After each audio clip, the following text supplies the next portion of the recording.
Une femme qui assume ses poils, c'est une espèce de revendication d'un pouvoir qui est attribué aux hommes. Ça dérange parce qu'elle revendique aussi de faire partie d'une sphère de pouvoir.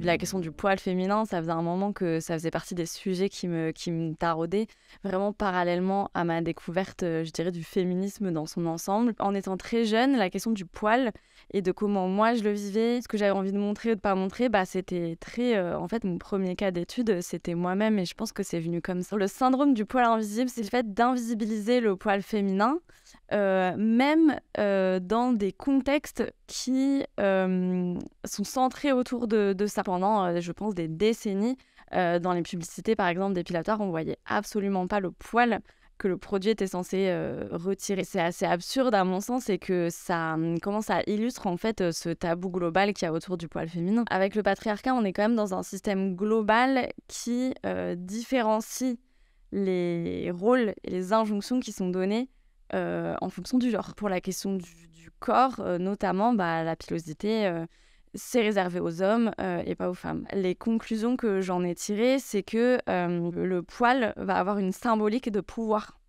pour le synthétiser rapidement. C'est difficile de savoir d'où ça part, mais en tout cas, je pense que quand une femme a l'air de revendiquer quelque chose qui est masculin, ça dérange parce qu'elle revendique aussi de faire partie d'une sphère de pouvoir. La norme représentative, c'est que on va pas être choqué visuellement par une aisselle glabre de femme.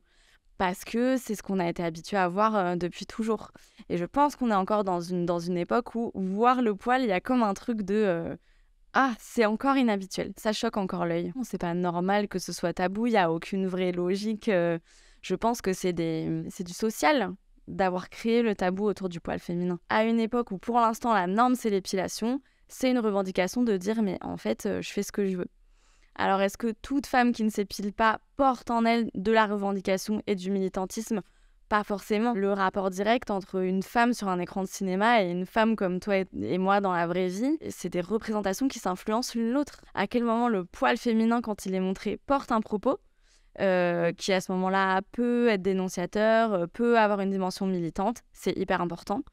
Ou est-ce que le poil féminin est montré sans propos du tout? Et à mon sens, c'est aussi très important parce que ça participe à un mouvement de normalisation et de dire, voilà, ce personnage féminin, il se trouve qu'elle a des poils, on peut les voir, mais ça n'a rien à voir avec l'histoire.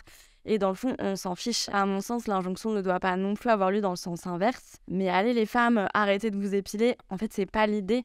L'idée, c'est, à mon sens, de prendre conscience des pourquoi sociologiques il y a une espèce d'injonction comme ça très forte à l'épilation et en fait avoir connaissance de cette injonction-là, quoi qu'on décide de faire avec ses poils, on fait comme si les corps féminins étaient naturellement glabres.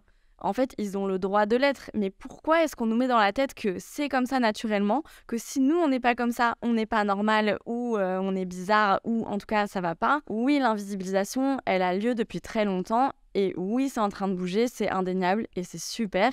Voilà, il y a encore du travail, on s'y met quoi, on y est.